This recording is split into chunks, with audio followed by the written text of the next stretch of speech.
Boa tarde a todos e a todas. É um prazer estar aqui, especialmente com a Beatriz e Nicole, duas pessoas que eu admiro muito, admiro e reconheço o trabalho, a importância para a nossa área, né, para a área da educação de modo geral. Então, é um grande prazer estar aqui, agradecer a oportunidade e dizer que nessa edição, né, contaremos com a Beatriz e com a Nicole. Ambas vão falar sobre a aquisição da capacidade de leitura crítica de textos durante o ensino fundamental. Vou fazer uma breve apresentação mais formal das duas, mas o currículo acho que descreve um pedacinho do pouco que elas representam hoje.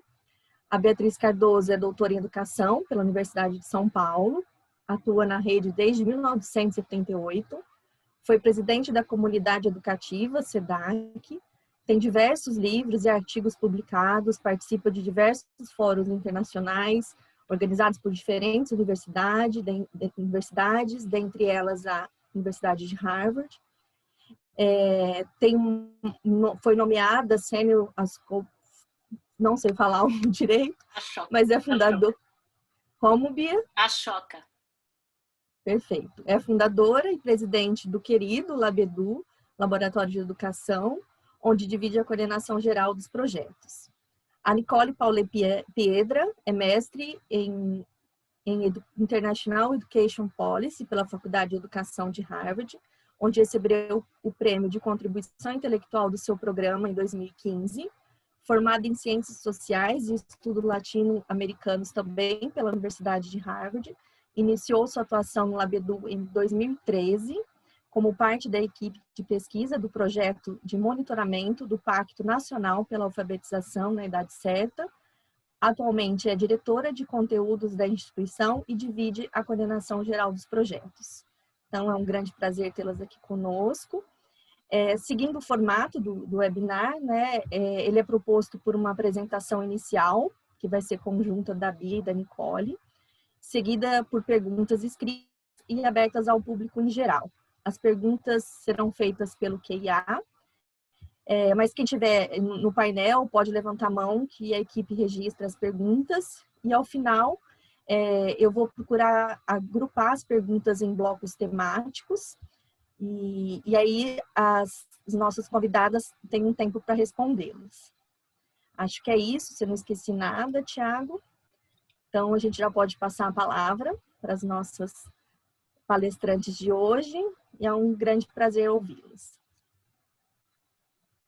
Bom, eu agradeço imensamente a generosa apresentação que vocês fizeram da gente.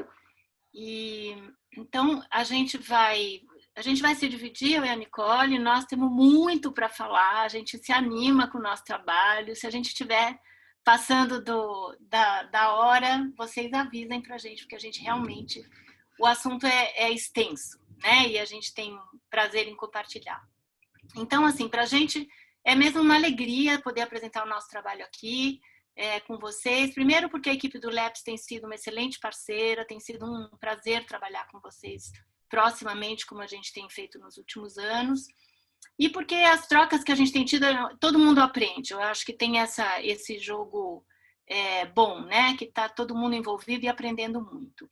E depois eu acho que estar aqui no seminário do LEPS é uma oportunidade para a gente sempre luta, que é poder dar visibilidade ao processo de construção de conhecimento na área de pedagogia. É sempre bem-vindo poder falar da educação de dentro do campo, né? Especialmente num público que eu suponho aqui, tem muita gente que vem de outras áreas e de áreas afins, muitos economistas, e deve ter menos gente de educação aqui. Então, para a gente poder compartilhar e mostrar um pouco da complexidade, da sofisticação do campo da educação, para que a gente possa realmente avançar juntos.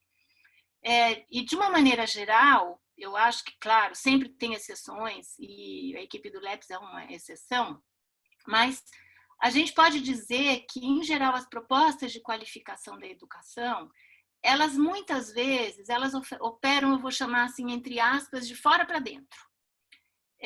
E cada vez mais a ideia do uso de evidências para sustentar as transformações das políticas públicas, ela tem gerado um movimento de que as revisões e as propostas sejam sempre assistidas por conhecimento científico. Não há dúvida que as teorias e as evidências científicas, elas são essenciais e elas devem ser, de fato, a base dos processos de revisão. Mas, da perspectiva educacional, a gente pensa que tem um outro filtro a ser usado, que é o conhecimento pedagógico. Então, a gente quer somar com a nossa apresentação e com a nossa produção do Laboratório de Educação, trazendo um olhar de dentro para fora, para somar, preocupada sempre com os processos de apropriação e autonomia dos professores para dar sustentabilidade aos investimentos e às diretrizes que são estabelecidas no campo da formação. Vocês logo vão entender por que nós estamos falando isso, mas assim, a gente tem visto muitas vezes transposições muito chapadas da investigação para a prática. Que nós estamos dizendo aqui, ó, tem um filtro pedagógico de um campo complexo e que se a gente não passar por esse filtro, a gente, no fundo, a gente vai estar diminuindo o papel dos professores, em vez de ampliando, dando autonomia e dando para eles um protagonismo do processo, né? Então, é um pouco sobre tudo isso que a gente vai falar aqui hoje. E então, eu espero que a gente consiga compartilhar um pouco desses desafios que a gente tem enfrentado, para que, a partir das pesquisas, seja possível montar uma engrenagem que dialogue com as tantas frentes concomitantes que se impõem para transformar o cotidiano de aprendizagem escolar.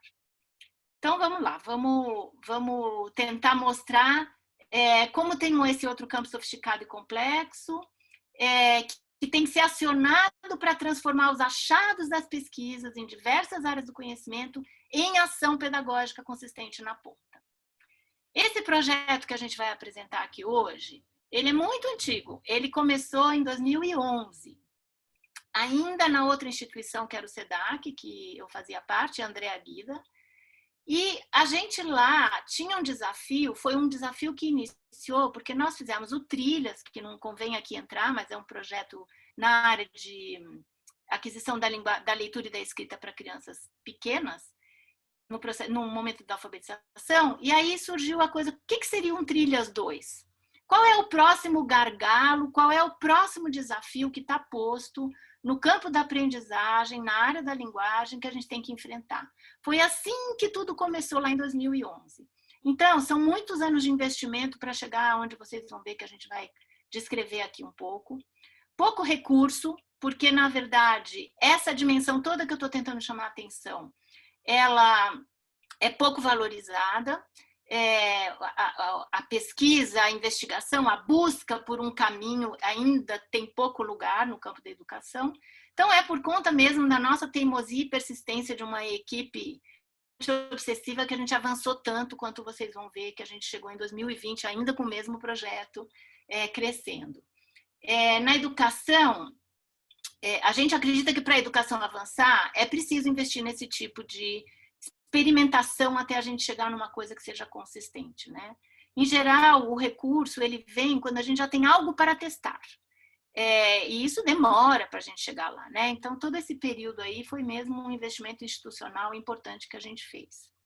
É importante lembrar, antes de começar, que além de mim e da Nicole, que hoje estamos aqui apresentando, e que estamos coordenando este momento atual desse projeto, essa equipe conta também, desde o início, com a Angélica Sepúlveda, que é peça-chave no desenho de todo e desenvolvimento do conteúdo e dessa proposta que nós estamos apresentando aqui.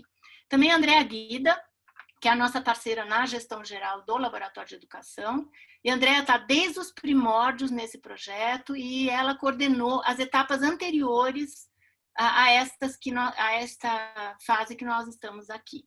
Além disso, a Andrea e a Nicole e a Angélica estão provavelmente aqui participando com a gente do seminário também. E além disso, é claro que é preciso destacar que tudo isso é também fruto de uma permanente interlocução e suporte conceitual da Ana Teberoski, que é minha parceira da vida inteira, e da Angélica e do laboratório.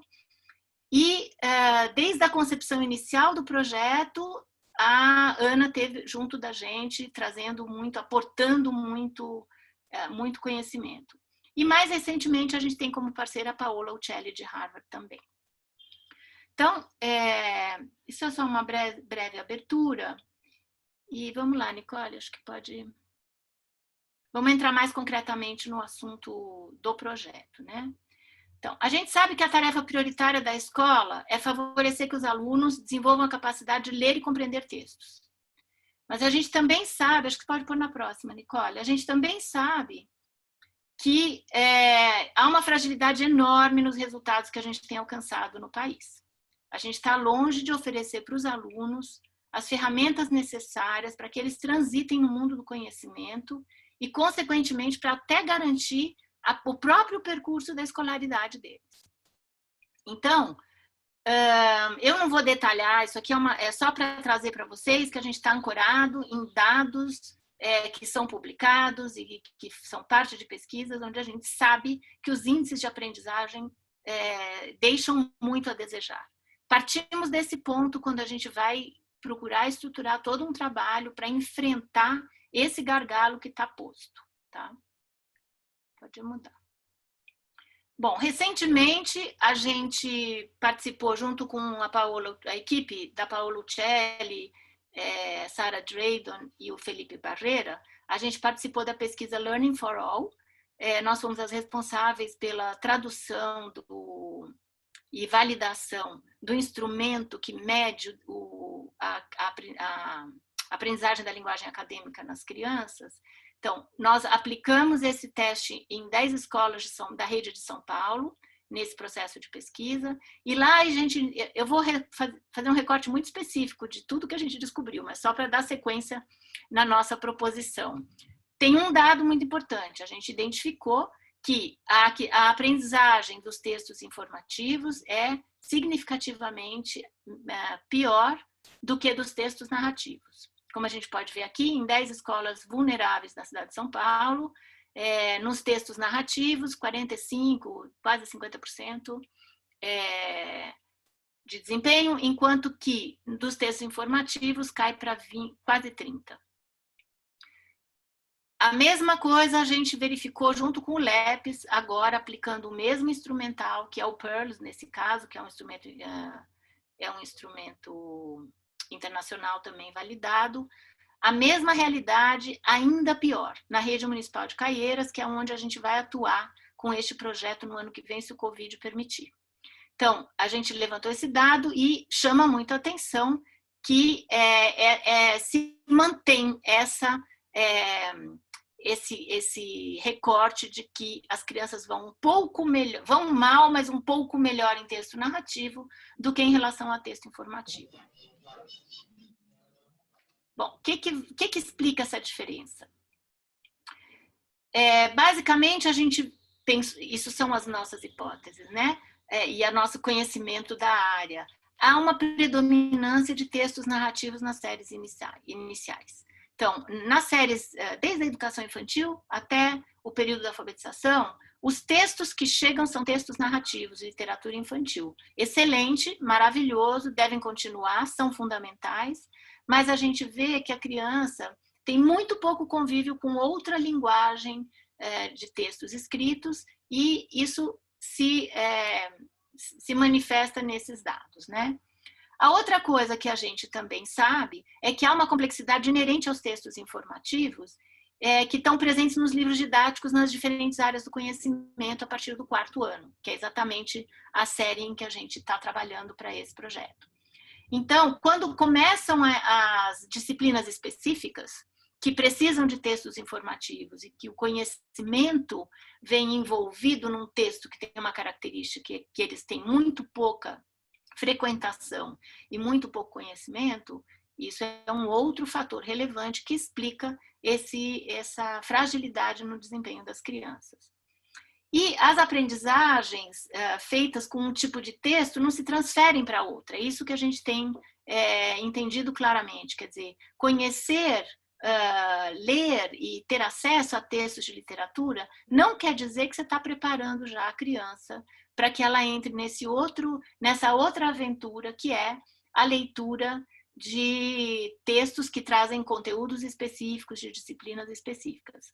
Então, em cada um dos casos, é preciso desenvolver competências diferentes. E isso parece que estava está um pouco, não está muito presente no cenário da educação das crianças dessa faixa etária.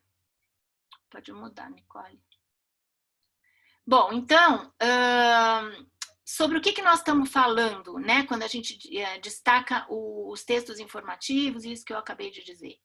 A gente está falando do campo de conhecimento que hoje se chama a aprendizagem da linguagem acadêmica. E a gente coloca essa pergunta aqui, né? A linguagem acadêmica, ela é uma barreira ou ela é uma alavanca? A gente está apostando que ela pode ser uma alavanca, né? Ela não é apenas uma barreira, uma coisa que impede as crianças de avançarem, mas se a gente entrar nesse universo e souber trabalhar com isso, passa a ser uma alavanca para que as aprendizagens possam acontecer. A linguagem acadêmica é um conjunto de características discursivas, modos de usar a linguagem para construir e representar os conhecimentos acumulados nos diversos campos ou disciplinas do conhecimento. Essas características, elas podem fazer com que um texto que aparentemente é simples para um leitor experiente, ele apresente muitas dificuldades para as crianças que estão iniciando, no propósito de ler para aprender sobre outros conteúdos. Aqui nós vamos mostrar para vocês, o nosso trabalho é no campo da história, da aprendizagem da história, e nós vamos mostrar como linguagem e o campo do conhecimento da história, eles estão entrelaçados, e é preciso ter um olhar que trabalhe as duas áreas concomitantemente. Porque esses textos têm que ser desempacotados para a criança poder entender a forma como ele estrutura a informação, tem determinadas regras e padrões e conhecimentos de linguagem que precisam ser explicitados. Para dar um exemplo para vocês, acho que, não sei se todo mundo que está no seminário teve a oportunidade de participar do seminário da Paola Uccelli, que apresentou aqui há uns 2 meses atrás, eu acho, se não me engano. E a Paola trouxe e detalhou muito, de uma maneira muito interessante, o que está por trás dessa avaliação da linguagem acadêmica, que em português chama ALA e em inglês chamam CALS, que foi desenvolvido por ela, com a equipe dela, e foi validado por nós aqui em português. Então, que é uma tentativa de aprofundar um pouco onde é que as crianças derrapam, quais são os conhecimentos que elas não estão adquirindo. Aqui a gente está trazendo 2 exemplinhos só para vocês entenderem por que isso é tão importante.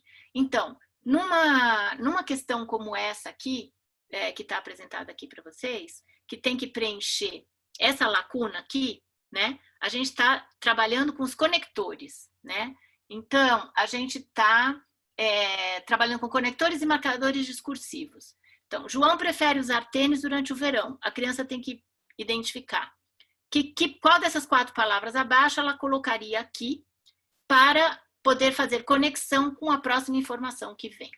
Por que isso é relevante? Embora esse instrumento de avaliação ele seja para crianças do 4º ao 8º ano, o que a gente apresenta aqui para vocês é um trechinho de um texto de um livro didático para crianças de 4º ano. Portanto, esse tipo de exigência está colocada, como vocês podem ver, está destacado aqui em azulzinho, está colocado nos textos que circulam nas salas de aula de crianças de 4º ano. Portanto, se eles não entendem o funcionamento desses conectores, eles vão ter dificuldade de se apropriar do conteúdo que está em pauta. Pode passar o próximo, Nicole, que é só um outro exemplo da mesma natureza, também que está presente nos textos de 4º ano, que é o que a gente chama de nominalização. Então, de novo, é uma pequena situação onde a gente vai verificar o quanto as crianças dominam essa dimensão da linguagem. Por quê? Porque em qualquer texto que elas vão ler, isso vai estar presente. Então, a gente parte desse repertório todo que está construído para que a gente possa estruturar uma ação, uma proposta de trabalho de formação que chegue na sala de aula. Podia mudar, Nicole. Sim. Então,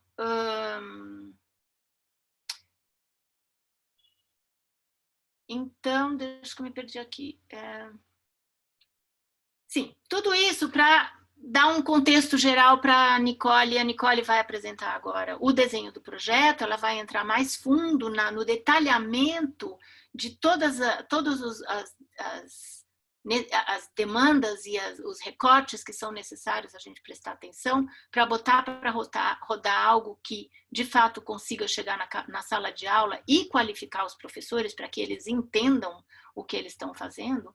Então, é assim, como que a pedagogia pode contribuir para esse campo do estudo, né? Então, quais são as maneiras produtivas de incorporar na sala de aula, na prática, os achados que as pesquisas sobre desenvolvimento de habilidades e conhecimentos pelas crianças trazem. Não é uma transposição simples, é essa tecla que a gente vai bater o tempo inteiro.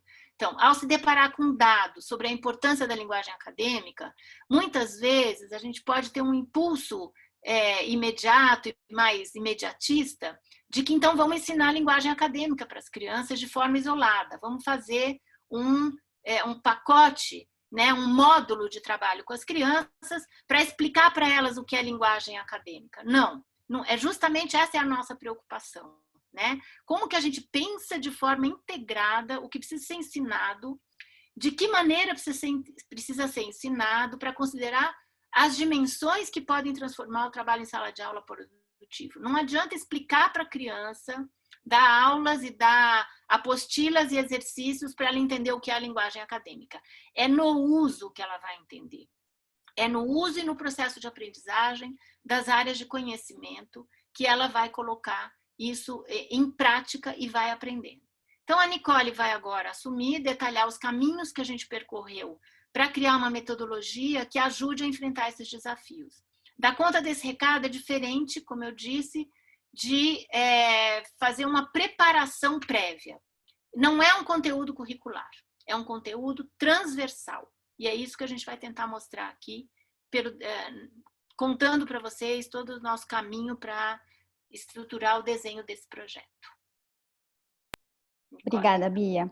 Então, antes de começar, eu vou compartilhar com vocês um vídeo que está recém-saído do forno, que é uma síntese do desenho, do caminho que a gente optou para montar esse projeto aqui. Então, eu vou começar por ele e depois vou ir detalhando aí quais foram os princípios e quais foram as escolhas que a gente fez ao longo do caminho para chegar no que está aqui nessa apresentação.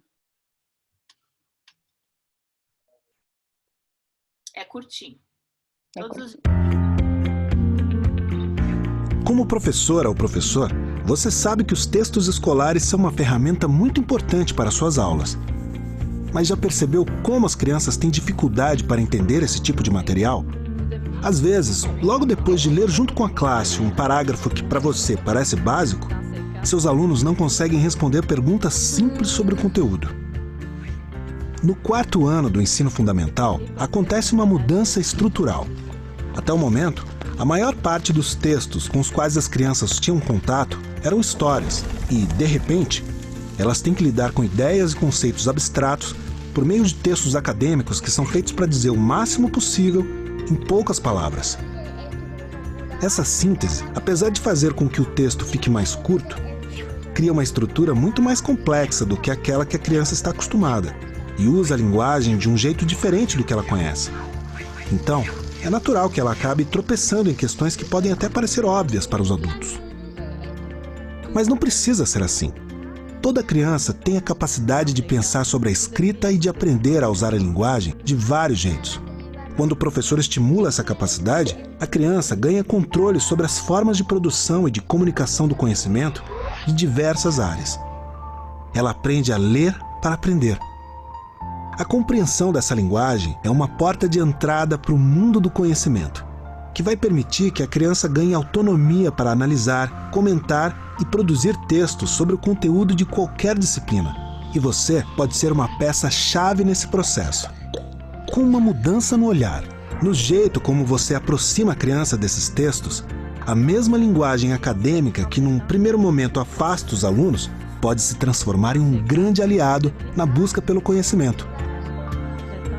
Pensando nisso, o Laboratório de Educação preparou essa plataforma digital que vai te ensinar a usar a linguagem acadêmica a seu favor na hora de planejar aulas, buscando sempre aumentar o engajamento dos seus alunos e oferecer ferramentas para que eles consigam se apoiar nos textos escolares e ampliar suas compreensões de mundo. Se você quer aprender a usar os textos escolares em todo o seu potencial, é só escolher um tema e, a partir daí, explorar todos os modelos que a nossa plataforma oferece.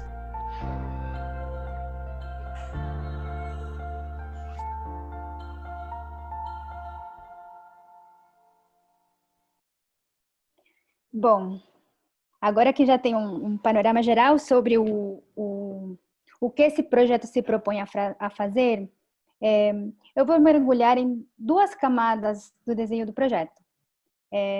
A primeira delas, e na verdade esse olhar duplo, ele tem a ver justamente com a nossa preocupação no desenho de um projeto de formação, de olhar tanto para a aprendizagem das crianças, quanto para a aprendizagem dos adultos. Acho que a gente tem muita familiaridade e conhece muito, e é muito importante a gente entender qual que é o tipo de interação que precisa ser promovida e garantida nas escolas e nas salas de aula para que as crianças aprendam aquilo que é esperado nas diferentes áreas do conhecimento.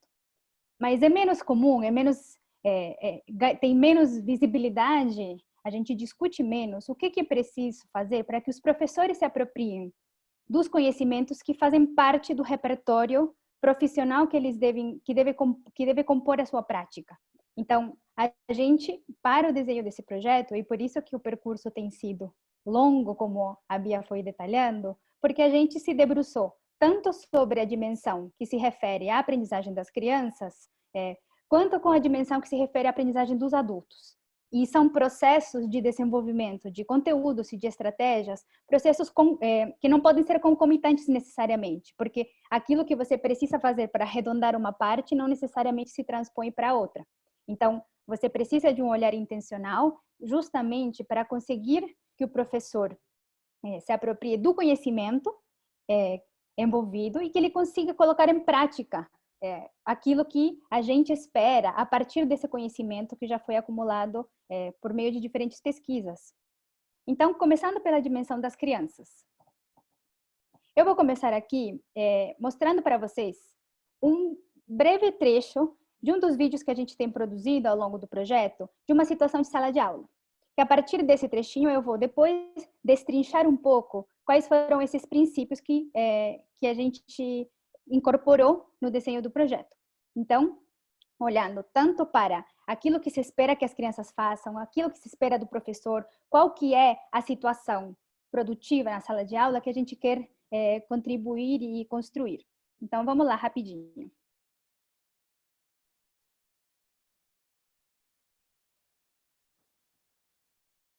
Opa, será que ele vai?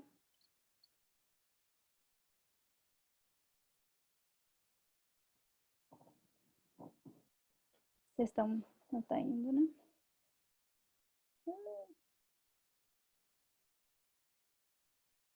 Acho que é só o tempo de carregar.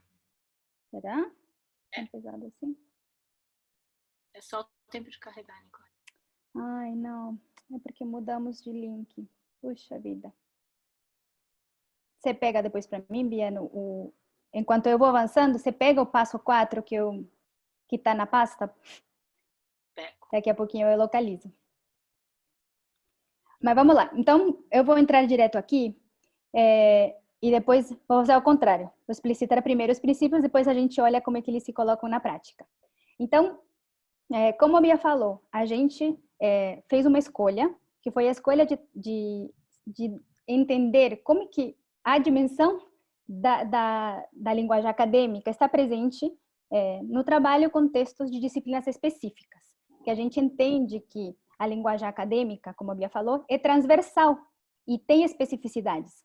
As pesquisas mostram justamente que o discurso das diferentes áreas não é igual. Existem diferenças que não são aleatórias, elas são parte essencial da forma como o conhecimento é construído em cada uma dessas áreas. Então, a linguagem e o conteúdo estão extremamente entrelaçados, e é justamente por isso que não faria sentido a gente fazer o desenho de um projeto sem levar em consideração essas especificidades.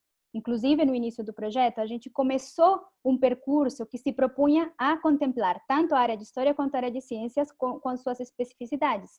Mas só com a área de Ciências a gente descobriu justamente todas essas camadas que faziam parte da construção do repertório dirigido às crianças e também do repertório dirigido aos professores. Mas a gente então fez essa escolha de trabalhar com o discurso de ciências, com os textos, com os discursos de história e os textos de história. E justamente por a gente entender que eles são processos concomitantes, eles não são separados, eles precisam estar entrelaçados, assim como o conteúdo e a linguagem dos textos estão entrelaçadas na prática. E alguns dos instrumentos que fazem parte da metodologia. Então, a gente fez a escolha também de trabalhar com os textos didáticos que já circulam nas escolas. Logo no começo, a Bia estava mostrando como aquele instrumento da linguagem acadêmica tem diferentes dimensões que muitas vezes, quando os professores se deparam com eles falam, nossa, é muito difícil, até difícil para mim, para eles enquanto adultos. Mas o fato é que aqueles textos, eles possuem essas características. De novo, não é aleatório, é justamente porque faz parte da construção do conhecimento das áreas. E a gente poderia pensar, bom, mas então o problema são os textos? E, na verdade, o problema não são os textos. Esses textos, eles vão representar conteúdos que são difíceis, que são complexos. Então, poderia ter outros grupos que diriam, não, então vamos simplificar os textos. Mas aí como que as crianças vão chegar nesse patamar? Né? Então, o que a gente se propõe a fazer é justamente dar às crianças e aos professores essas ferramentas para que as crianças possam, ao longo do ensino fundamental, desenvolver a capacidade, as habilidades necessárias para lidar com esses textos. Né? A gente tende a pensar, às vezes, que a linguagem acadêmica é um problema lá na frente, no ensino médio, mas os textos começam a se tornar mais complexos antes. Então, a gente procurou priorizar justamente o trabalho com textos didáticos que já fazem parte dos materiais que circulam nas escolas. E que normalmente funcionam como currículo, apesar de nem sempre ser o que é pretendido, que elas sejam seguidas como currículo, eles são um material que toda escola tem e que todo professor, em sua maioria, costuma usar, pelo menos algumas vezes durante o ano. Então, trabalhar com os textos. E como trabalhar com os textos? E aí que vem toda a linha de pesquisa da Ana Teberoski, da Angélica também, que a Bia citou no começo da apresentação, que justamente tem experimentado no desenho de intervenções que dão suporte gráfico e material para facilitar a visualização da linguagem, análise da linguagem e a própria manipulação da linguagem dos textos em sala de aula. Então, esse princípio de que um suporte material para as ações cognitivas das crianças, o que se possibilita quando as crianças têm a oportunidade de manipular a linguagem dos textos, algo que foi incorporado nas propostas para aprender a estudar textos. Então, como que isso se materializa a partir da visualização do texto, transcrito e reformatado, utilizando uma série de formatações que, enfim, que não são recentes, mas que vêm de todo um estudo das tecnologias dos próprios textos, e também na disponibilização de cartões com as palavras de vocabulário dos textos, de folhas com esse texto reformatado, em que as crianças possam fazer anotações, sublinhar, circular, e que elas possam acompanhar esse processo de análise. Então, eu vou trazer aqui alguns exemplos. No vídeo que eu ia mostrar, a gente tinha a versão mais ampliada desse texto reformatado, seguindo uma segmentação chama Percola e Comata, que acompanha as unidades de sentido do texto. Então, ela segue mais ou menos a lógica do que seria uma leitura em voz alta e que a gente incorpora para justamente facilitar o tipo de anotação que vocês veem aqui. Então, o texto fica arejado, ele tem espaços entre as linhas, ele tem espaços nas margens para poder fazer anotações. Então, o que a gente propõe é justamente que, ao ter a visualização conjunta na louça, num cartaz na louça, as crianças com as suas folhas acompanhando esse processo de anotação, as crianças vão poder, ao mesmo tempo em que acompanham as conversas sobre os textos, elas podem começar a identificar, a localizar, a reconhecer elementos e manipular o texto individualmente enquanto acompanham. Eu mencionei também os cartões de vocabulário, e aí também vem de uma longa linha de pesquisa da Ana Teberoski, justamente que trabalha com esses recursos que permitem que as crianças possam, em primeiro lugar, aqui as palavras estão dadas, mas extrair do texto o vocabulário, que elas possam classificar o vocabulário de acordo com as categorias de informação que o texto apresenta. E aí que, por exemplo, eu tinha falado da diferença entre as áreas de história e de ciências. Essas categorias seriam diferentes se a gente estivesse trabalhando com ciências do que neste projeto em que a gente trabalha com a área de história. E isso permite que as crianças tenham a oportunidade de integrar o que conhecem. Então, um material que propicia uma atividade de produção da criança a partir das atividades de estudo do texto. Ainda bem que eu coloquei aqui o trecho, o diálogo da sala de aula que não rolou de apresentar. Mas outro elemento importante do desenho do projeto é a atenção que a gente dá ao discurso educativo. Então, as falas que circulam na sala de aula. E esse é um elemento que a Bia sempre fala que a linguagem é um elemento invisível, desde a educação infantil, e a gente vê que também é invisível um pouco quando a gente fala das crianças no ensino fundamental. Porque isso que acontece aqui é uma conversa, é o discurso que circula na sala de aula, mas ele pode ser qualificado justamente para que as crianças tenham a oportunidade de falar e pensar não só sobre o que os textos dizem, mas também a como os textos dizem. Então, nesse trecho aqui, a professora estava com o cartaz, com o texto anotado. Ela perguntou o que identificamos aqui. E uma das crianças disse, eu vi um motivo. Ela pergunta, por que ele está enxergando um motivo? Ele diz, porque tem o pois, né? E a professora, naquela hora, aponta e circula a palavra pois. Então o motivo é um texto sobre a extração do ouro nas minas, no Brasil colonial. Então, o motivo de ser bom extrair o ouro, era bom ou era ruim extrair o ouro no inverno? E uma das crianças diz, bom para eles, os portugueses, e ruim para os escravizados. Então, peraí, era bom por quê? Porque chovia pouco. E quando chovia pouco? No inverno. Por isso que estamos falando de um motivo. Eu vou anotar aqui o motivo. Você concorda que o motivo era bom? Que o motivo que era bom extrair ouro no inverno era porque chovia pouco? Você concorda? Então, nesse diálogo, a professora ela está fazendo um monte de coisa aqui, né? E justamente na composição dos elementos que eu tinha mencionado, a visualização daquele texto, a atenção que a professora estimula que as crianças deem, não só o que o texto diz. Então, tem uma discussão aqui sobre o conteúdo, não é que não tem. Eles estão, de fato, discutindo por que era bom ou não era bom, né?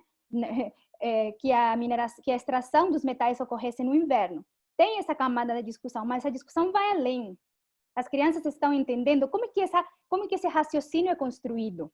Elas identificam que palavras são utilizadas, neste caso a palavra pois, para estabelecer essa relação causal.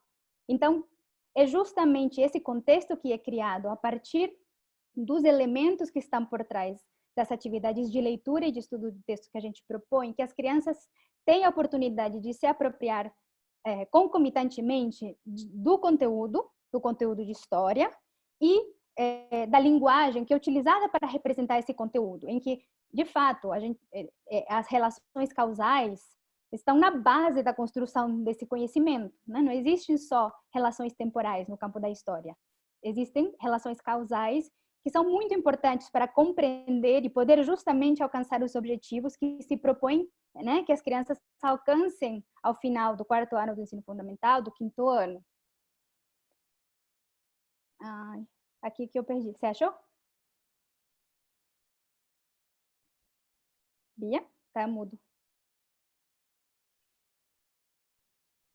Eu te passei o link aqui no chat, mas eu não sei, eu tô um pouco preocupada com o tempo, viu? Não sei se não é melhor avançar e depois a gente eventualmente, se der tempo, final. volta. Opa, tá bom. Então eu vou fazer de novo, porque não sei o que eu fiz, eu desfiz. Ok. Então vamos lá.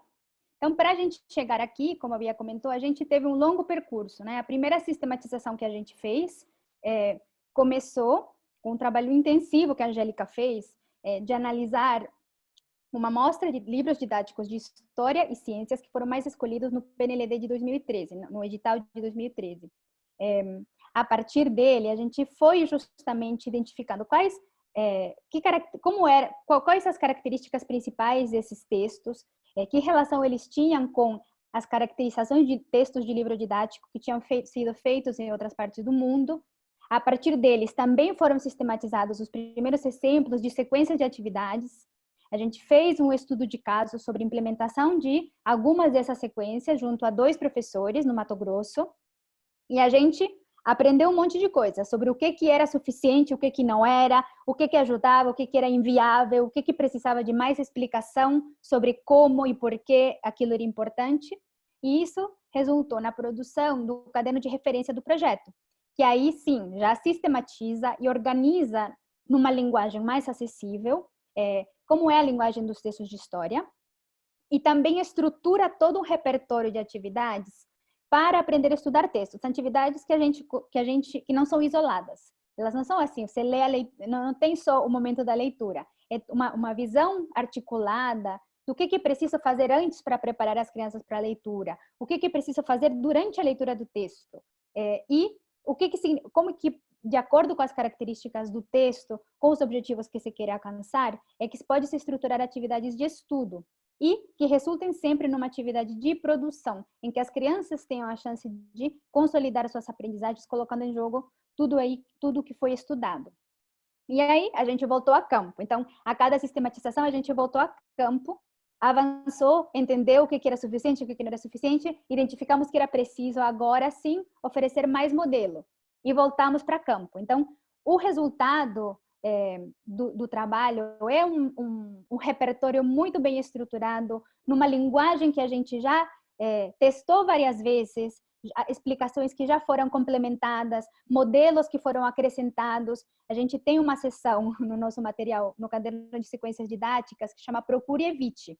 Tudo isso é a partir da experiência de observação na prática. Ao desenvolver atividades como essa, procure fazer assim, evite fazer assim. Então, a gente tem um repertório de conhecimento que parte dessa experiência de, não é a gente que inventou aqui, os professores ali na prática podem ficar boiando, não é? Como que a gente ajuda eles, de fato, a traduzir isso para a prática? E isso é só a parte das crianças. Então, eu mencionei primeiro o foco nas crianças e agora tem o foco nos professores.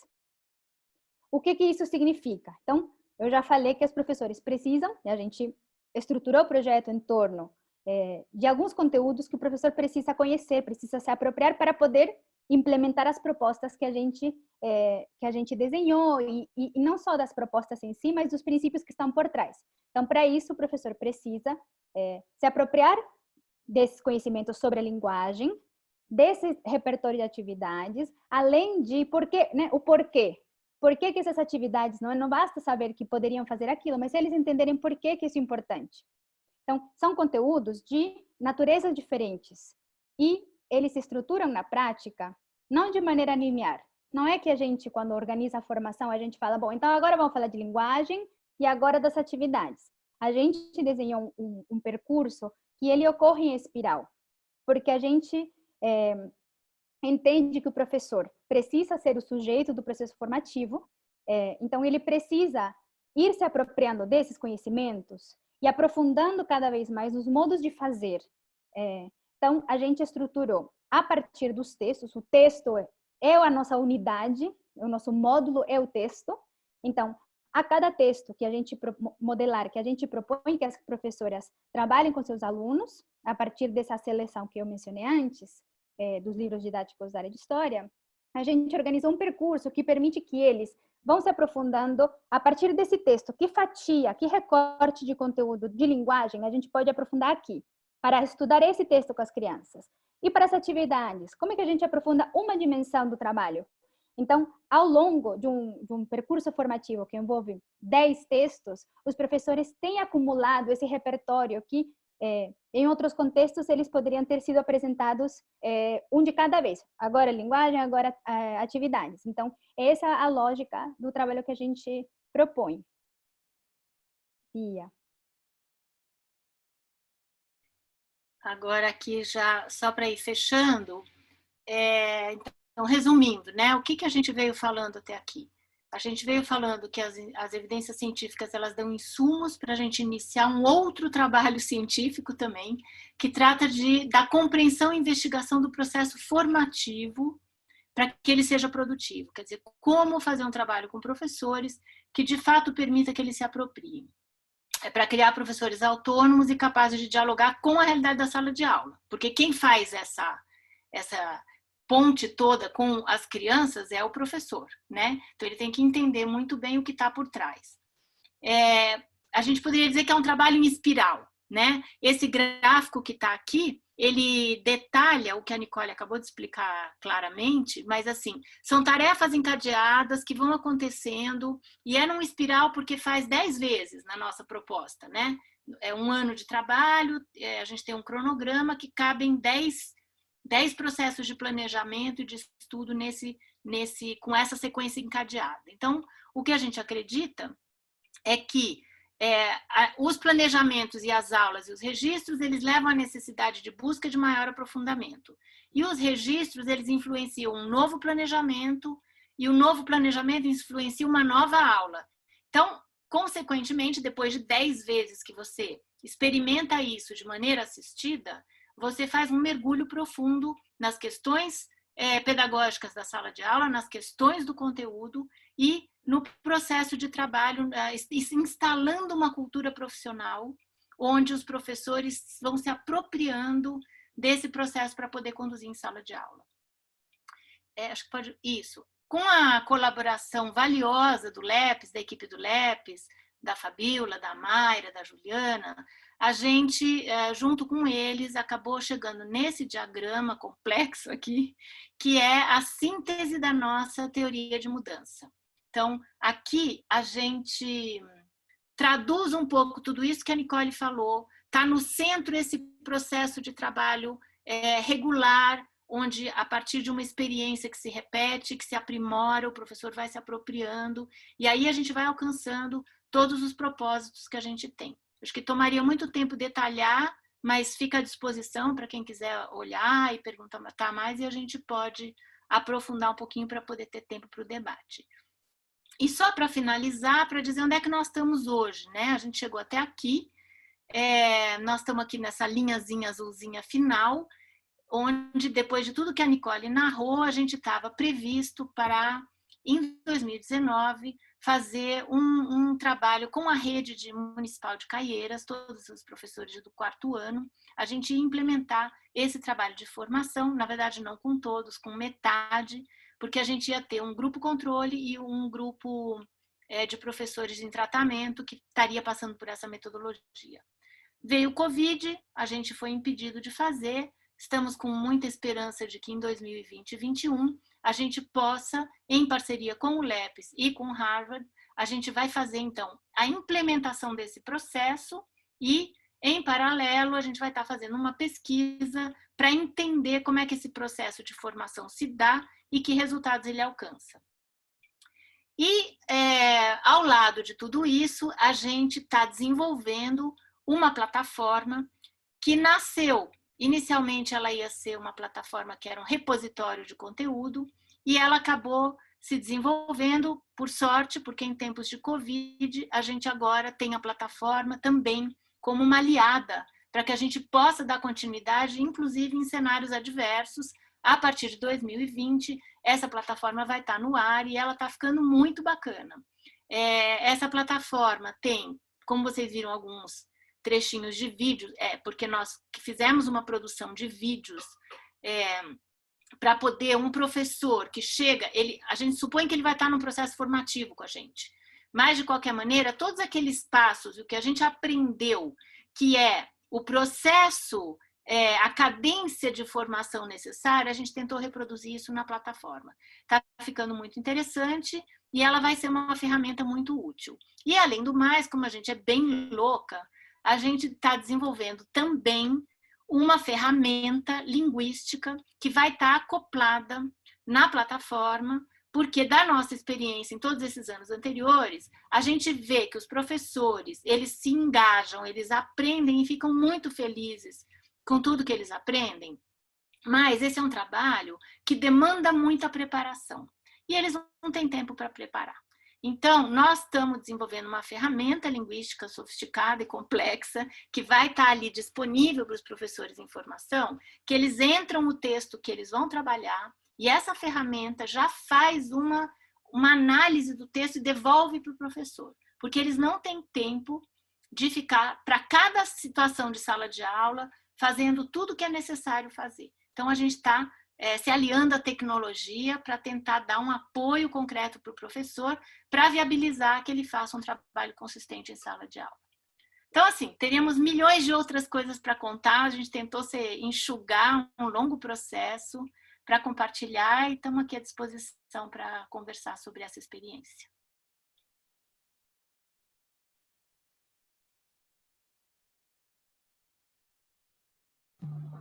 Excelente. Agradecer muito a fala de vocês. Realmente um prazer ouvi-las, ouvir a abrangência do projeto, a potência do projeto e manifestar aqui o meu contentamento por estar dentro desse universo, que é um universo muito promissor. Eu tenho duas perguntas, que são perguntas densas, assim, então eu vou não conseguir juntá-las, tá bom? Uma pergunta é da Marisa Ferreira, primeiro parabenizando pela pesquisa. Ela destaca, né, a alegria de ver a clareza e a força dos paradigmas da pesquisa, intrinsecamente conectado com a perspectiva pedagógica, considerando principalmente os impasses atuais do debate sobre a aprendizagem das práticas que envolvem a linguagem escrita. A pergunta especificamente diz respeito à centralidade que o livro didático, ou na pior das hipóteses, as apostilas, né? Quanto que ganham força, né, no ensino fundamental, e a questão é se elas são, de fato, alavanca ou barreira à aprendizagem da linguagem acadêmica. Posso começar e a Nicole completa também. Marisa, você é da área e você sabe do que a gente está falando, né? Eu acho assim que nós partimos de um pressuposto que é o seguinte: a gente poderia lá em 2011 ter inventado textos de história maravilhosos para levar para um projeto de formação com os professores. Isso não se sustentaria, porque isso seria criar uma relação de dependência com o grupo que forma esses professores. Depois, a vida real qual é? É o livro didático que ele tem em sala de aula. Então, nós estamos num país que tem uma política, tinha, né, gente? Não sei como é que nós estamos agora, não dá mais para falar assim, mas até pouco tempo a gente podia falar que a gente tinha um país que tem uma política pública extraordinária no campo da distribuição e acesso ao livro para todas as crianças que estão no ensino fundamental. Então, nós partimos do pressuposto que é preciso utilizar o recurso que está em sala de aula. É o melhor texto? Não necessariamente. É o pior? Também não. É difícil escrever texto didático, texto informativo, que condensa informação, que passa para as crianças num curto espaço de tempo, porque vocês sabem que história, por exemplo, vai minimizando o tempo que é dedicado para essas disciplinas. Então, é o que nós temos. E a gente tentou, então, a gente estruturou uma ação para tirar partido do recurso que está dado. Por isso também essa ferramenta linguística que a gente inventou, que é como potencializar cada vez mais para que eles entendam. E se o professor entende quais são as fragilidades daquele texto, vai virar uma alavanca e não vai virar uma barreira. Se o professor não entende, é uma barreira. Gente, as crianças patinam e boiam, porque o texto ele tem milhões de referências internas para suprimir texto, para poder falar mais indiretamente dos fatos, e as crianças começam a boiar. Então, eu diria para você que os livros didáticos, as apostilas eu acho pior do que os livros didáticos, sinceramente, porque os livros didáticos eles têm uma tradição já no Brasil e passam por um crivo grande, né, público, e eles têm lá hoje um status de funcionamento, eles são regidos por algumas normas. As apostilas têm muita invencionice, e isso pode, às vezes, complicar. Mas, então, eu diria isso para você. Eu acho, a gente parte do princípio que eles são o potencial que tem em sala de aula. Eu complementaria apenas dizendo que uma das dimensões que a gente procura incorporar no processo formativo é também ir explicitando as nossas escolhas na seleção de textos. Então, mesmo durante a formação, quando a gente foi desenhando o projeto e fez análise dos textos, a gente não, na verdade, o trabalho não é exaustivo. A gente não propõe um trabalho com todos os textos do livro didático. São textos que tinham características específicas que provavelmente gerariam muita dificuldade para as crianças e que tinham uma lógica temática, uma progressão temática que fizesse sentido, dados os objetivos curriculares. Então, o que a gente procura fazer, digamos, na expectativa de que o professor pelo menos se relacione com o próprio livro didático de uma maneira mais autônoma e dizer, bom, eu não preciso ler todos os textos, ou eu não preciso aprofundar todos os textos, não porque eu aprendi a fazer, eu preciso fazer com todos. Quais são os conteúdos que são chave e que, na sua relação com essa ferramenta que é o livro didático, que ele possa escolher, que ele saiba escolher.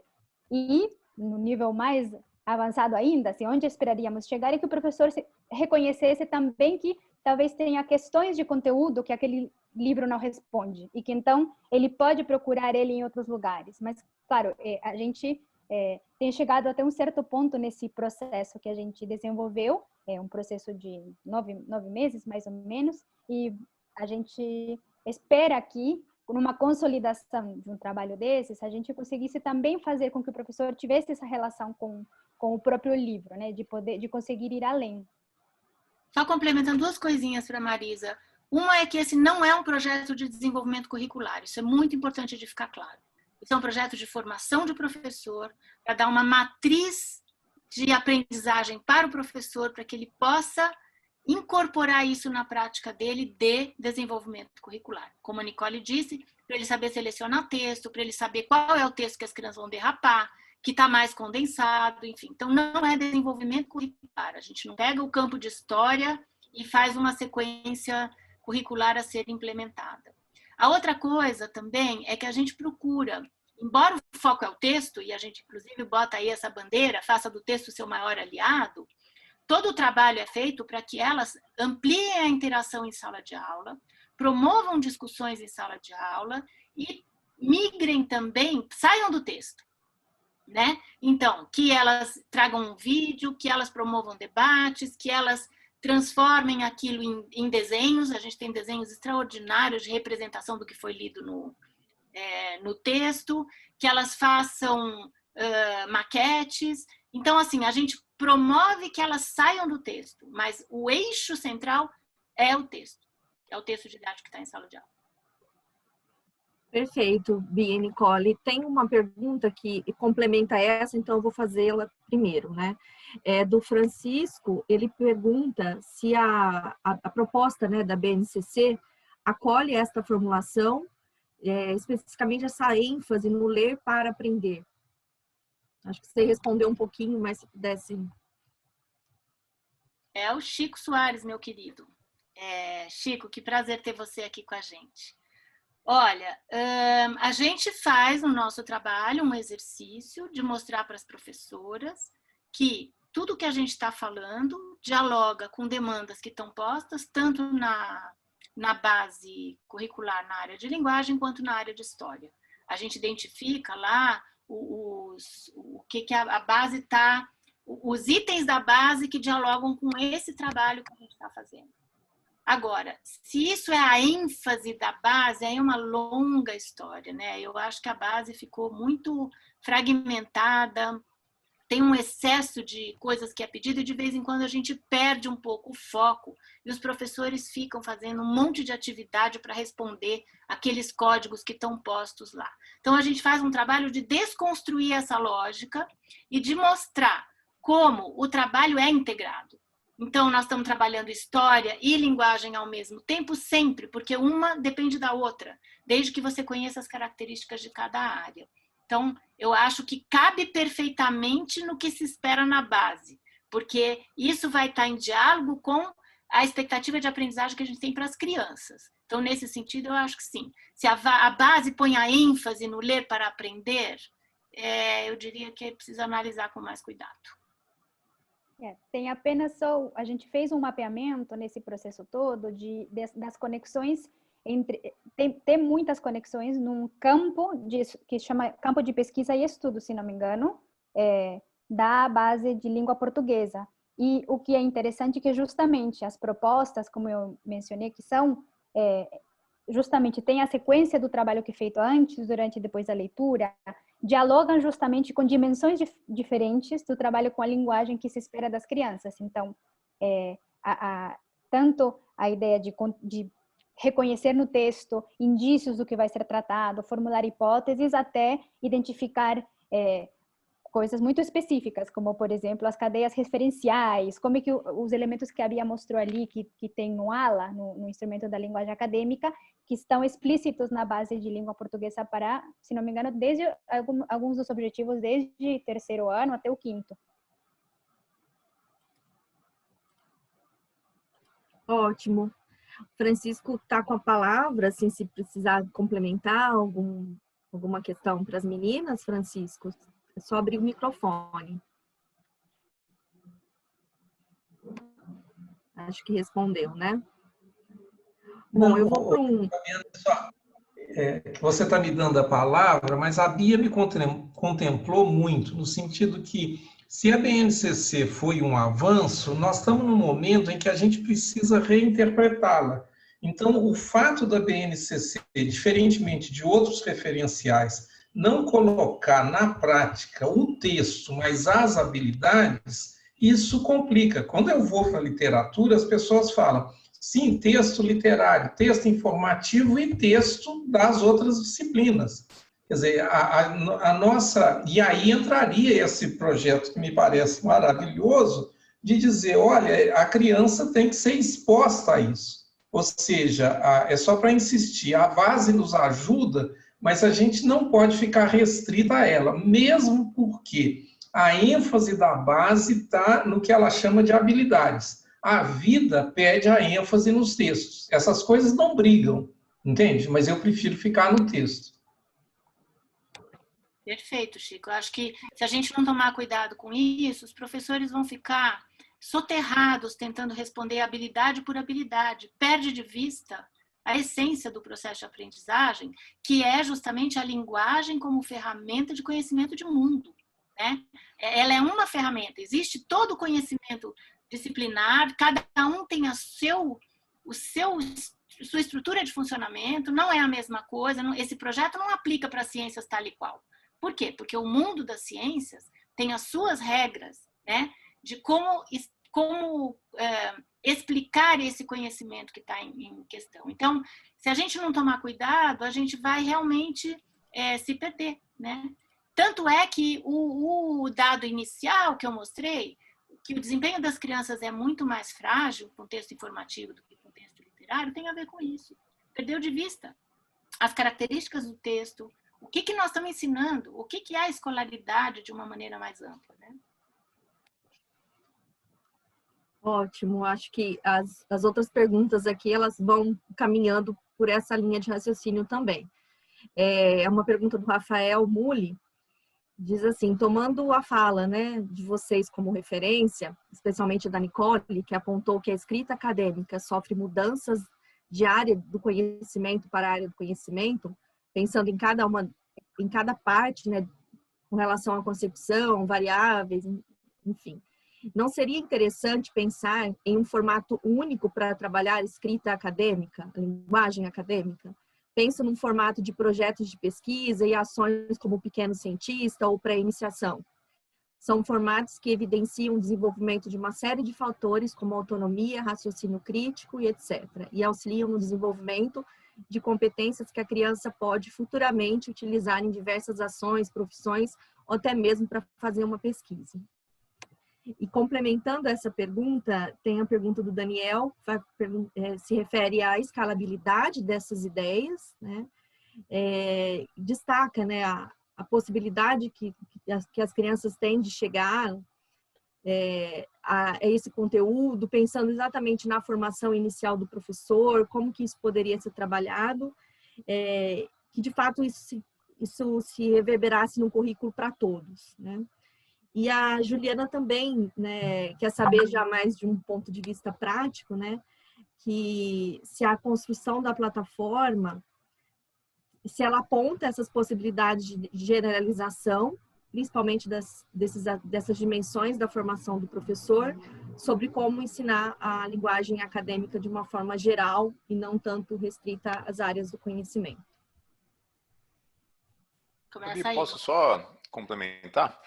Claro. Talvez a minha curiosidade, Bia, seja saber o seguinte: para chegar para todos, cabe no currículo, na formação inicial, porque assim, tem uma parte disso que é específico de história, específico do 4º ano, e uma parte que você acabou de responder que captura ideias gerais que deveriam estar presentes em todas as áreas. A minha pergunta é: deveria estar no currículo, para chegar a todos os brasileiros, deveria estar no currículo na formação inicial? E se sim, como fazer para contemplar então as especificidades de cada uma dessas demandas? Ou se deveria estar na formação continuada? Vou começar de trás para frente, Nicole, depois você vai lá. Tá bom. Daniel, vou começar da sua, porque eu acho que é fundamental essa conversa, né? É óbvio que sim. É óbvio que isso devia estar na formação inicial. Não há a menor dúvida que a gente encurtaria caminho e a gente daria muito mais oportunidade para as crianças aprenderem na hora certa, né? Então, este trabalho, essas premissas e a forma de entender a formação do professor deveria migrar para a formação inicial, e aí você deveria fazer isso, grupos de estudo, para que pudessem estruturar para os diferentes campos do conhecimento. Então, não tem a menor dúvida que não vai ter escalabilidade se não for assim, né? Até já passo para a pergunta da plataforma. A gente é hiper cauteloso, né? Nós não queremos fazer um negócio nós estamos... Na verdade, a gente faz uma resistência a esse conceito que virou para o terceiro setor, que tudo tem que ser um número de beneficiário, aumenta. Não, a gente não quer aumentar. A gente quer testar e saber que nós temos uma metodologia, um processo que vale a pena convidar as pessoas a se dedicarem, porque é trabalhoso. Então, a gente não está fazendo a plataforma na perspectiva de ganhar escala já. A gente precisa primeiro entender, a gente vai fazer o trabalho de pesquisa com o LEPES, a gente vai ter um feedback sobre aonde a gente chega, quais são as fragilidades e como é o uso complementar da plataforma, para depois a gente pensar em abrir a plataforma. A gente tem tido, né? Muita discussão com o grupo que desenvolve com a gente a plataforma, que é um grupo maravilhoso da Sintrópica, que trabalha com a gente há muito tempo, e eles ficaram encantados com tudo, e eles pressionando a gente, para a gente lançar a plataforma para qualquer professor fazer o curso, por conta própria. E nós estamos segurando. Não porque a gente não queira, a gente quer muito ganhar escala, mas porque a gente precisa ser cauteloso. Não pode ir saindo e botando, porque você, inclusive, vai queimando o cartucho, né? Então, a ideia da plataforma é que a médio prazo, sim, a gente imagina, mas eu, de verdade, com Covid ou sem Covid, eu acredito em processo formativo presencial. Eu acho que a gente tem um professorado que precisa resgatar muita coisa. Eles são muito frágeis. Então, esse negócio de botar tudo online e achar que a pessoa sozinha vai dar conta do recado, sendo que a Nicole mencionou um negócio super importante, que é assim, no trabalho que a gente fez no ano passado, numa escola aqui do estado de São Paulo, da cidade de São Paulo, eram 9 professores. Elas não sabiam quase nada de história. Então, elas estavam aprendendo. É um processo concomitante, né? Onde você está fazendo várias coisas ao mesmo tempo. Então, imaginar que à distância você consegue empacotar tudo isso e fazer rapidinho, já ao vivo é difícil. Então, a gente é muito cauteloso. Tem que chegar nesse ponto. Não estou dizendo que não, mas é gradualmente. Fala, Nicole. Acho que complementando a isso, até a própria visão da plataforma, é que, inclusive, nessa perspectiva de, bom, mas como é que a gente escalaria? E mesmo utilizando essa ferramenta que a gente enxergou valor nessa sistematização. E o que a gente fez foi desenhar o funcionamento, a estrutura, a lógica, o percurso que o usuário, o professor, vai seguir, pensando que ele poderia ser uma ferramenta, claro, que um professor poderia acompanhar a lógica sozinho, mas a gente já está pensando em como é que a gente conseguiria que o formador de uma rede, vamos supor, a gente faz um trabalho de um ano em Caieiras, a gente faz. Depois que terminar o trabalho que a gente conduz, será que a partir do uso dessa plataforma, os formadores, os coordenadores pedagógicos de Caieiras, a gente poderia ajudar eles para que eles possam dar continuidade a esse trabalho? Então, a plataforma como uma ferramenta de formação que nossos formadores poderiam usar no processo formativo, mas que também possa facilitar a ampliação da escala ainda no formato de formação continuada. Mas respondendo a outra pergunta, que era, se não me engano, sobre os projetos de pesquisa, acho que uma coisa muito importante, até pegando carona no que a Bia foi explicando sobre a centralidade dos textos, é que esse daqui não é um projeto, isso é super importante, ele não é um projeto de história, ele não é um projeto que se propõe a abarcar tudo que um professor precisa saber para ensinar história. A gente faz um recorte muito específico que é como que o professor pode incorporar um modo de trabalhar os textos de história, assim como a gente faria um modo de trabalhar com os textos de ciências. Então, claro que existem outras estratégias que fazem parte do estudo da didática de história. A gente nem entra nesse âmbito, né? Quando a gente faz esse trabalho, a gente parte do pressuposto que uma das ferramentas que os professores vão utilizar são os textos.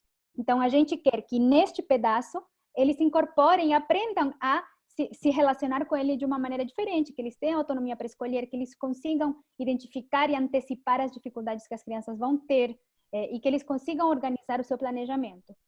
Só que a gente passou um pouco rápido, mas na nossa teoria de mudança tem uma dimensão que faz parte, que a Bia enfatizou, que é do desenvolvimento profissional. Então, a gente faz tudo de olho na possibilidade que o professor vai ter de, ao aprender a planejar o trabalho com textos de história, ele possa incorporar procedimentos que, claro, não são transpostos diretamente, mas que ele entenda que um planejamento, né, como ele se acostumou a fazer durante o processo formativo, ele possa ser transposto para as outras áreas. Lógico que com as especificidades do objeto de conhecimento, não só da linguagem, né, aí especificidades outras. Mas a ideia é que a partir desse trabalho, que é modelar, tanto em relação às unidades dos textos, quanto ao projeto em si, ele é um modelo de formação que busca incorporar procedimentos profissionais nele. Então, o professor vai aprender ao mesmo tempo sobre a linguagem dos textos, sobre como trabalhar com esses textos em sala de aula, mas também o que ele precisa fazer antes de iniciar o seu planejamento, para chegar, né, na previsão do que ele vai fazer com as crianças. A gente incorpora isso como um momento que é importante, que é estudar o texto para ele, não para as crianças, para o professor entender aquele texto, para que ele consiga, então, fazer essa ponte entre os objetivos que ele se propõe a alcançar com a leitura desse texto e o trabalho que ele vai desenvolver. Então, a gente busca explicitar isso para que passe a ser incorporado como uma prática profissional. Eu só complementando aqui algumas coisinhas, essa ideia, né, de você ter um projeto, por exemplo, Pequeno Cientista e tal, é muito legal, mas o que nós estamos tentando botar à luz é que isso é um projeto, é uma coisa que engaja, que dá um sentido sensacional, necessário, a pedagogia precisa disso. Mas muitas vezes passa desapercebido exatamente o trabalho pequenininho e minucioso que tem que ser feito para que as crianças possam se apropriar e realmente produzir coisas que vão para além de uma camada de engajamento, de se sentir parte de um projeto grande. Ela tem que adquirir procedimentos com o texto, procedimento de leitura, para que ela possa compreender. E isso muitas vezes fica desapercebido, né? E, por exemplo, o que a Nicole acabou de dizer, as professoras com quem a gente trabalhou até hoje, primeira grande coisa que elas aprendem, que elas se surpreendem. Tem que preparar o texto antes de levar para a sala de aula? Não prepara. Abre a página tal e começa a ler. Ninguém aprende assim, né? Então, entender que é no detalhe que o diabo mora, né? É na estruturação de uma prática que entende, sabe, desbastar todas as ações fundamentais para que eu possa, de fato, incluir as crianças. Então, às vezes a gente inclui elas numa grande nem sei se é bem isso que o Rafael está dizendo, eu não sei se eu entendi muito bem a pergunta, eu estou fazendo um gancho para falar coisas que eu acho relevantes. Quer dizer, a gente precisa dar atenção e importância para esses procedimentos, para essas situações específicas que muitas vezes elas passam desapercebidas. E eu queria só complementar que a Nicole tocou num ponto que eu acho que é essencial para pensar a questão da escalabilidade, que é a necessidade de formação de quadros dentro de um sistema público. É fácil ir direto no professor, gente. Nós que conhecemos o trabalho de formação, o mais fácil que tem é ir direto no professor. É o que menos se sustenta, né? Porque tem uma rotatividade enorme, porque você não tem como garantir que aquilo tenha uma implementação dando direito a todas as crianças. Então, a gente acredita muito que é preciso qualificar o sistema. Como ela bem lembrou, a plataforma é uma grande ferramenta para, vamos dizer, Caieiras. A gente, se conseguir fazer no ano que vem esse projeto. Acabou no ano de 21, né? Em 22, isso tem que continuar acontecendo. Não é um vendaval que passa e depois a gente vai embora e ninguém mais faz aquilo. Como que a estrutura pode ter condições de dar continuidade? Se ela tem um apoio. A plataforma vem para dar esse apoio, para que isso vire rotina dentro do sistema de ensino. E só para complementar ainda a questão do Daniel, que eu acho importante marcar, aí já é um posicionamento político, é assim, para fazer isso, Daniel, precisa investimento em pesquisa. É muito difícil, gente, ter recurso para fazer esse tipo de trabalho. E para chegar na formação inicial, de maneira consistente, para fazer uma revisão de um projeto curricular de formação inicial, precisa investir em formação de professor nas diferentes áreas do conhecimento. E as privadas, que são quem fazem, não estão dispostas a investir, isso eu posso te garantir que a gente já tentou muito. Não querem investir. Perfeito, Bia, acho que respondeu muito bem as perguntas. A gente tem 5 minutinhos, eu queria saber se dá tempo para vocês mais uma pergunta. Por nós, sim. A pergunta da Débora, ela diz assim, tem uma preocupação que não está diretamente relacionada à questão de textos. Os professores que dão aula no ensino fundamental 1, quando fazem pedagogia, não estudam mais matemática, história, português, etc. Ou seja, eles entram em sala de aula com o que aprenderam no ensino médio. Isso não é um grave problema? Olha, sim, claro que é um grave problema, né? Os professores nunca fizeram, né? Na formação na pedagogia para o ensino fundamental sempre foi generalista mesmo, né? Eles nunca tiveram uma formação específica na área, é só depois, Profunde 2, que você tem a licenciatura e que você tem a formação específica. Os de formação do ensino fundamental 1 nunca tiveram. Mas, de fato, é isso que a gente tenta fazer, a gente tenta mostrar para eles que ensinar história tem suas especificidades, ensinar ciências tem suas especificidades, e que essa bandeira de vamos formar pessoas críticas, que sabem se posicionar, que têm opinião, da onde nasce isso? Nasce desse trabalho pequenininho, muito focado em desmontar um texto, em fazer eles entenderem o que está em jogo. É aqui, naquele pequeno exemplo que a Nicole leu para vocês e mostrou da sala de aula, é ali que nasce o famoso pensamento crítico, que é um negócio que ninguém sabe explicar muito bem, porque é genérico. Porque aqui eu dou a ferramenta para esse aluno poder pensar o que está sendo dito para ele. Tem a ver com fake news, tem a ver com o estado que nós estamos vivendo. Tudo que nós estamos fazendo dialoga com todas essas coisas que a gente está vivendo como sociedade contemporânea. Então, voltando para a pergunta da Débora, eu diria que nós não vamos conseguir que os professores, eles já mal têm a formação básica essencial, a gente não vai conseguir que eles tenham formação nas áreas específicas, mas em processos formativos, em que a gente consegue estruturar uma cultura profissional que passa por aquele círculo de atividades que a gente propõe regularmente, ele vai começar a entender de outra forma e preparar de outra maneira os textos que ele vai trabalhar em função das áreas que ele está trabalhando. Ele vai, automaticamente, ele vai se deparando. Quando eles foram vendo, por exemplo, a gente trabalhou a escravidão, basicamente, né? Quando eles foram entendendo o que estava em jogo, eles também vão fazendo intervenções muito mais interessantes, porque eles vão se apropriando do conteúdo. O processo formativo tem que incorporar isso. Por isso, o Daniel tem razão, que tem que ser colocado isso no ensino, na formação inicial, porque daí você já reduz, né, o desperdício de tempo que é fazer tudo de novo depois que ele já está formado. Olha, não sei se você quer complementar. Eu só lembrei que a gente fez uma experiência pequena, né, com uma turma do curso de pedagogia da FEDUC, que o Alex, que é Alexandro Santos, que é conselheiro do laboratório, ele dava aula justamente da metodologia do ensino de história. E a gente discutiu muito justamente o quão, na verdade, assim, o quão interessante seria que as alunas dele aprendessem história usando aprender a estudar textos, não a metodologia, mas que ele pudesse, ou alguém, um especialista, pudesse dar aulas de história para as alunas, justamente incorporando esse modo de olhar para os textos, né? Porque ele estava experimentando, justamente, a gente compartilhou o material com ele, e ele foi ali incorporando na disciplina que já estava desenhada esse olhar, mas justamente como são muitos conteúdos ao mesmo tempo e as alunas não estavam necessariamente em contexto de aplicação, né? O nosso percurso formativo está pensado para um professor que vai ir aprendendo enquanto ele faz.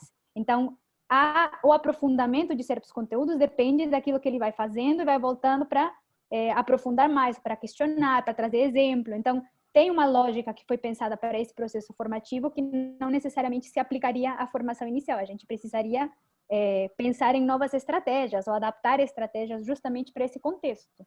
E algo que a gente tem super interesse em fazer em algum momento. Inclusive, essa questão de que área do conhecimento ela se encaixaria, né? Conversando com a Alex, a gente foi se debatendo muito, mas seria na área de história? Ou seria na área de ciências? Ou seria nas práticas de linguagem? Será que nas práticas de linguagem não onde tem que ter espaço para justamente olhar para a linguagem dos textos das áreas específicas? Então, acho que são questões em aberto, mas que é importante a gente se debruçar para poder chegar e traçar caminhos para os próximos anos. Com certeza. Realmente, a nossa conversa aqui de hoje cumpre esse grande objetivo, né? De continuar estimulando reflexões. Vocês trouxeram elementos fundamentais, né, das propostas formativas, o quanto que a gente pode trabalhar numa rede de colaboração e de fato, transformar, né, as estratégias, repensar estratégias. Então, foi muito rica a nossa conversa de hoje. Só tenho que agradecer. A Juliana fala, né, dessa questão de ressignificação da utilização de processos diferentes, né, para instruir professor, para formar professor.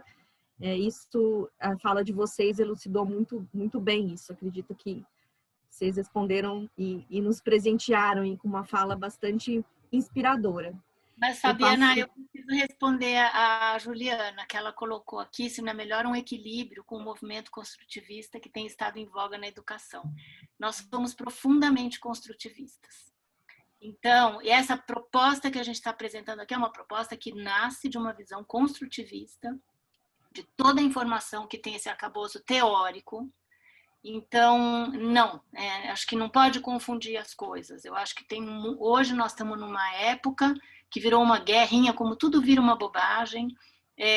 Todo o aporte teórico que vem do construtivismo é extremamente relevante. A Ana Teberoski se intitula como uma construtivista, a gente tem essa origem. Então, construtivismo não é igual a banalização, a laissez-faire, não ter relação com o objeto do conhecimento, muito pelo contrário. Muito pelo contrário.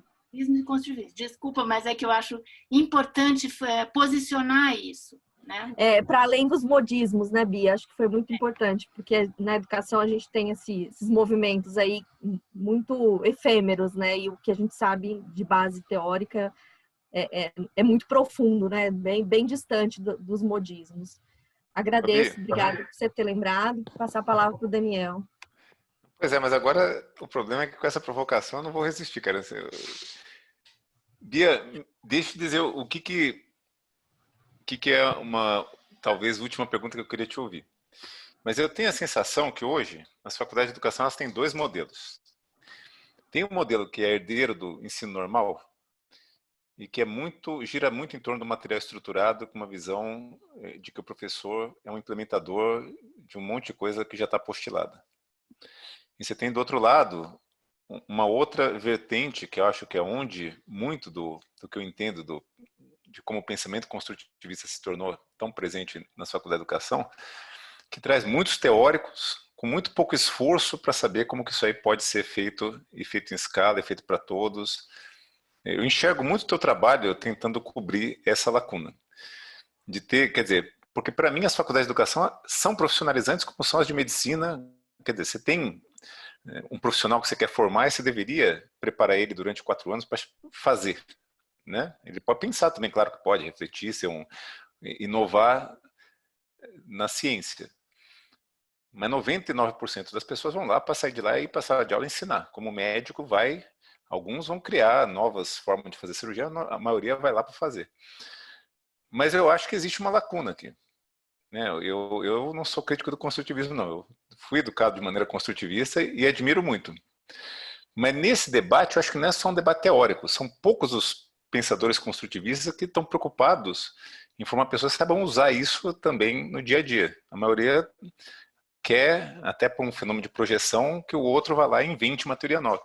É isso? Você concorda com essa visão e que é essa lacuna que vocês tentam tapar? Porque é isso que mais me agonia nessa conversa aqui, entendeu? Daniel, antes da Bia falar, eu posso fazer um comentário, já que abriram meu microfone? Claro. Ô, Bia, eu estava aqui me controlando, porque eu vi que o tempo estava terminando, então eu ia me passar, mas depois desse final não vou conseguir. Então, eu vou te pedir para comentar um pouco, porque eu acho que é fundamental essa questão, e que bom que caímos nesse debate, porque acho que essa polêmica, né, ganhou aí força de novo, né, e ganhou força, e era uma pergunta que eu queria ter colocado, e vou colocar agora, não sei o quanto que tem tempo, que é assim,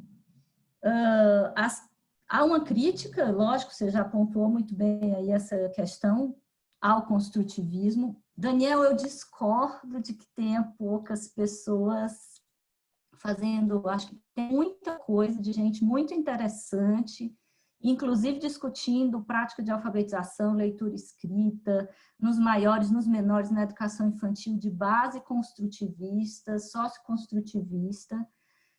A questão, Bia, e aqui está a minha questão, é que muitas vezes essas pesquisas não são consideradas pelo mainstream ou por alguns discursos, algumas vozes, como, entre aspas, baseado em evidências. E aí eu coloco para você, porque você está me colocando aqui uma plataforma, uma pesquisa que vocês estão fazendo e que eu achei muito interessante e quero depois, se você puder compartilhar aí alguns materiais, especialmente aí desses processos formativos que vocês sistematizaram, né? A tua pesquisa, enfim, do LabEdu, junto aí com o LEPS e junto com Harvard, se eu entendi, é baseada em evidências? Nossa Senhora, agora ela pegou outro campo.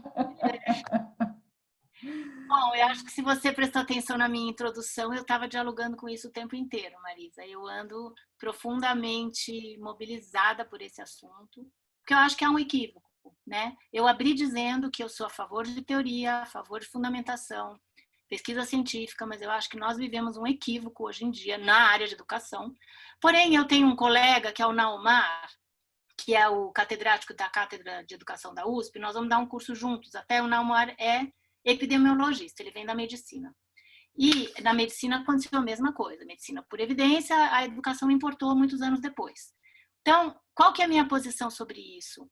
É que não é direto. E eu acho que há uma suposição, porque a educação, o mainstream está dominado por quem não é do campo da educação, não conhece o cenário educacional onde se dá o processo de aprendizagem, então parece que há uma transposição direta, e não há. Como eu disse no começo, a gente precisa passar por um outro filtro, que é também científico, também para gerar evidências sobre, no campo da pedagogia, como é que eu faço para usar as informações que estão dadas no campo da pesquisa das diferentes áreas do conhecimento.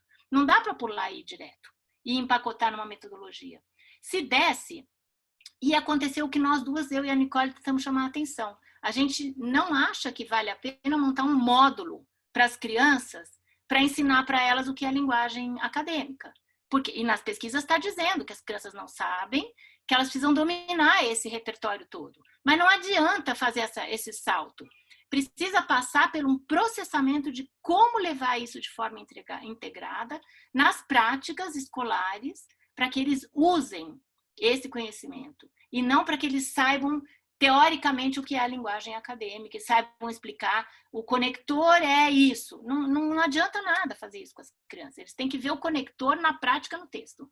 Então, esse conceito do trabalho, da mudança de políticas públicas com base em evidência, tem uma fragilidade, no meu ponto de vista, que falta exatamente essa perna, que é o que nós estamos tentando mostrar aqui. Então, eu acho que, de fato, Marisa, não tem valor.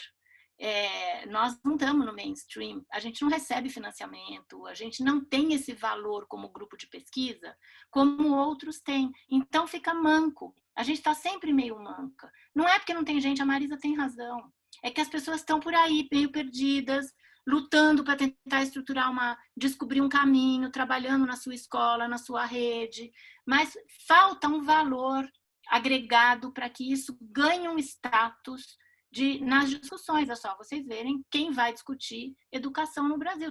Eu estou recebendo webinar sem parar, é uma loucura. Me perdoem meus economistas queridos aqui, mas assim, o que os economistas falam sobre educação, com uma tranquilidade louca, sobre metodologia, e fica manco, entendeu? Porque é complexo o universo da sala de aula, é muito complexo. Não é uma coisa rapidinha de você equacionar, dar uma série de... estrutura ali um roteirinho e põe para implementar. Não é bem assim. Então, eu concordo com você e a gente está na mesma seara, né, Marisa? E precisamos continuar. Por outro lado, eu vou concordar com o Daniel que tem uma fragilidade no nosso campo.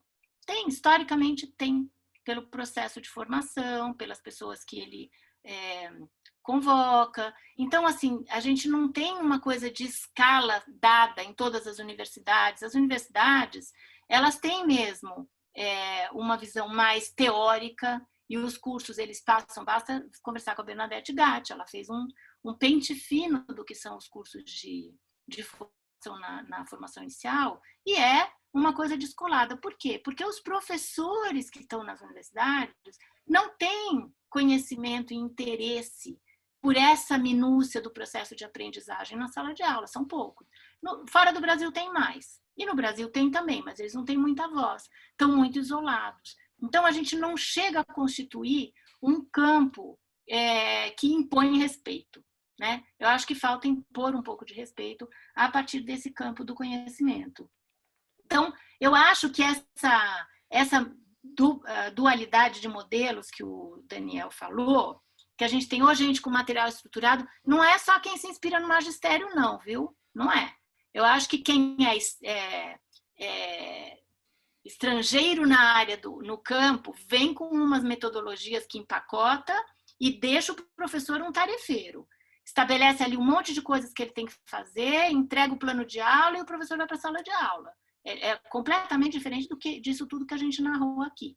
Então, eu acho que a gente tem muita gente que, com pressa para resolver o problema da educação, acha que uma coisa mais nessa linha de você dar um material estruturado resolve o problema. E você tem, sim, algumas universidades que ficaram em torno de uma coisa mais teórica, mais ligada à sociologia da educação, mais ligada a aspectos mais macro e menos micro. Mas eu acho, de qualquer maneira, que a gente está num momento que vai ter que superar, entendeu? Porque não dá mais para continuar patinando, e está tão evidente que precisa dar um status e um reconhecimento para esse conhecimento que eu sou otimista.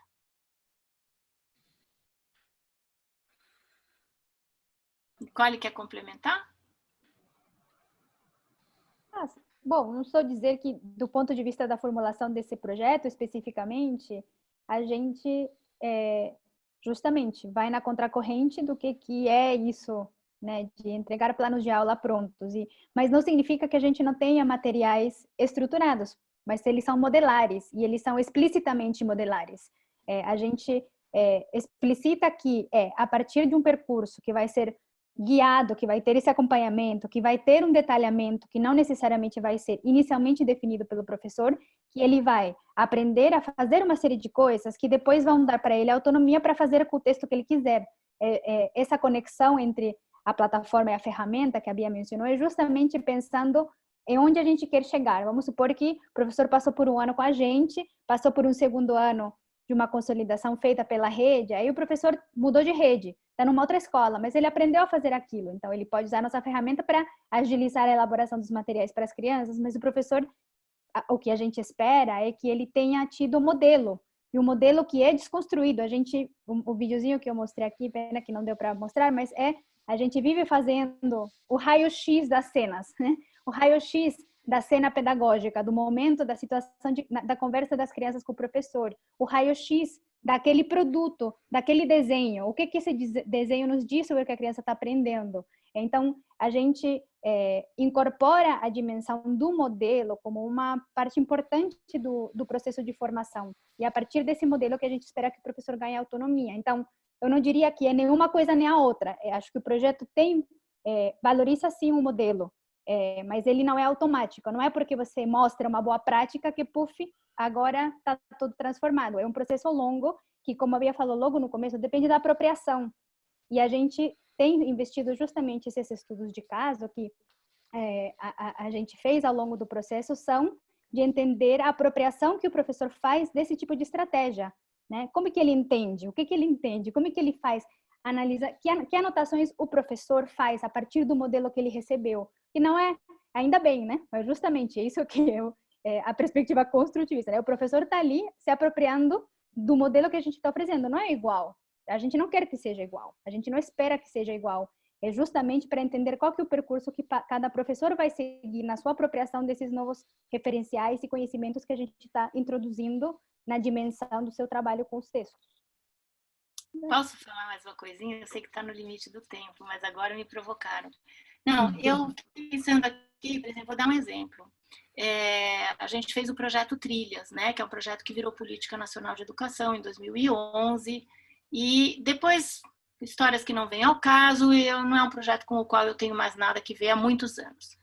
Esse projeto, a gente, no Laboratório de Educação, continuou acompanhando Trilhas. A Angélica Sepúlveda, que é essa que eu falei que é tão importante, Angélica e André, que são as duas pessoas dessa equipe aqui, com quem a gente construiu todo esse conhecimento, a Angélica fez 2 estudos de casos, ou mais, sobre eu lembrei por causa da apropriação, sobre a apropriação dos professores no uso do Trilhas, né? Como que aquele material chegava, de que maneira os professores se apropriavam daquilo e transpunham aquilo para o seu uso. Era um material estruturado, mas tem apropriação ainda assim, tem usos que vão se dar, dialoga com a formação de base desse professor. São interessantíssimos esses estudos de caso, quem quiser ler, vale a pena, eu sou fã número 1 desses estudos de caso que a Angélica fez.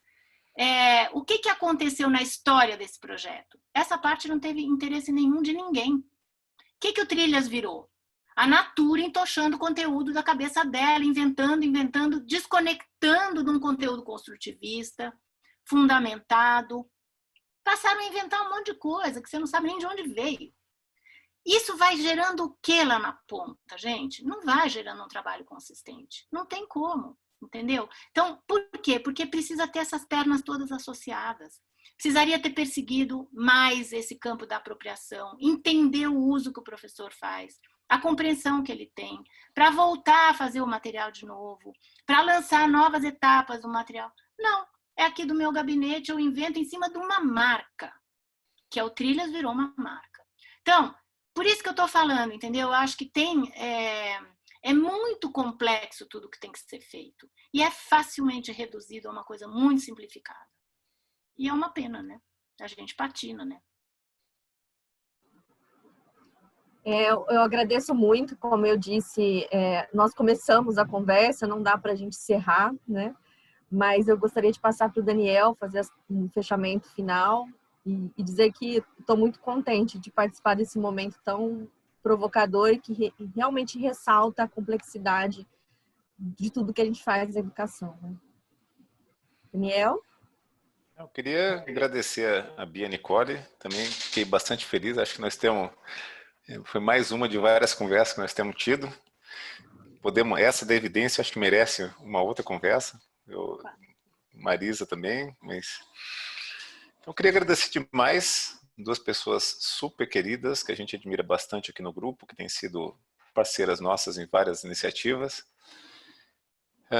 E queria aproveitar para dar alguns avisos que me pediram para dar, né? Na semana passada a gente lançou a nossa linha de podcasts e tem um podcast novo da Heloísa Bertiol, que é da área da saúde, também tem uma parceria conosco.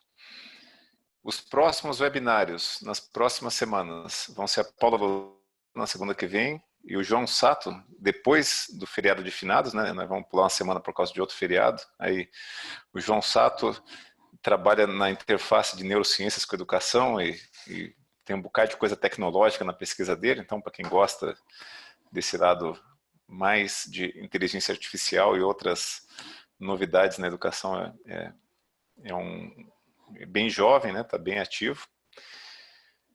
E queria de novo agradecer a Bia Nicole, agradecer a todo mundo que ficou conosco até agora, desejar uma ótima semana para todo mundo.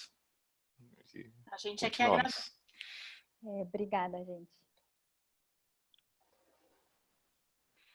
Tchau, obrigada. Tchau, gente. Obrigada mesmo. Foi ótimo.